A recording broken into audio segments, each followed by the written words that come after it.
What's up, everybody? So coming back at you with a trade recap. This is going to be from Tuesday, September 12th. I'm going to make sure to get the date right on this one. And I took Tesla downside. So even though Tesla had a big move the prior day, it was showing some weakness the next day. And I caught a quick downside opening range break and made $1,000 off the open, which is great. So what we're going to do is get into the technicals. The daily chart is on the left. And then on the right, this is the 5-minute with the pre-market data on, so we can see everything that I was looking at. So let's get into the daily chart first. What happened on Tesla that prior day?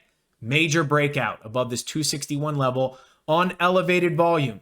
But knowing that there was a big breakout, obviously leaning to the upside, but I want there to be some sort of pattern before I just go long. This is typically one of the setups that I like, which is a second day continuation, but it doesn't mean that has to happen. So if I see a setup that goes the other way, I don't mind taking that. Some of the levels that I was looking at was going to be that prior day high, 274.85, and we'll make this level green.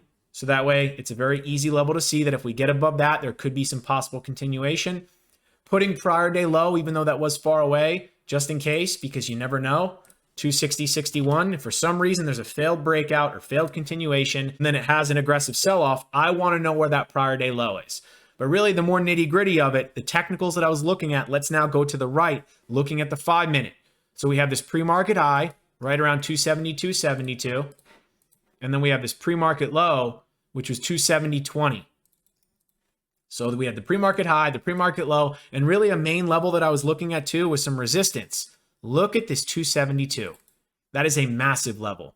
Big area of resistance. Why? Because if you look from the prior day, numerous touch points, got above it, and then pulled back to it in the pre-market or the after hours. And then in the pre-market, look at all the touch points it had. Once, twice, 3 times. We're talking maybe 5 to 7 times in which it touches that level. And being that we were trading below it and we were close to that pre-market low, I was thinking if we push up into those levels, that 272, and it cannot get above that, maybe this has a failed push to the upside. And then if we start to show some weakness to the downside, maybe this could have a quick washout. Now, obviously, nothing has to happen. That's why I want to wait for the pattern. And then the pattern did happen, and it was a clean trade. And now we'll go into the live trading. So now let's get into the live price action. So what happened on Tesla? Big push off the open. That is a really big green candle. Fails to continue. Starts to reject just under 273. Also that 272.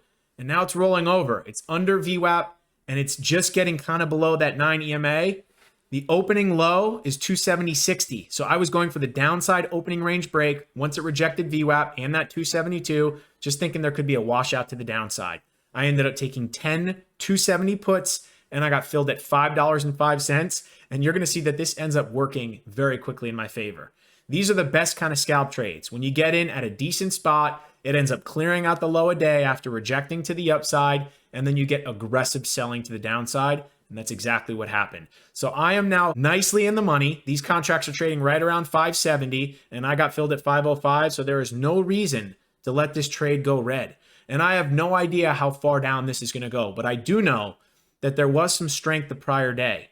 So the farther down this goes, there's probably going to be people that want to buy that dip simply just because there's a lot of support below. So I'm just taking this for a quick scalp. This is not going to be the mentality of let's hold my winners. And this is a great example of why I don't hold my winners, or I'm okay taking that quick move and then waiting for another setup, because this is a very big move in my favor. I know there are some people that try to hold this and want more, but for me, I'm not going to be greedy. When I get a big move like that, I'm always just going to take those profits. And if it sets up again, I can take the trade again. But look at this aggressive selling. The size of that red candle, I felt like that washout. It was worth taking profits into that downside move, and I got rid of all 10 contracts at $6.05. And if you look at the bottom of the screen, I paused it right when I clicked the market sell button. You can see the change on the contracts.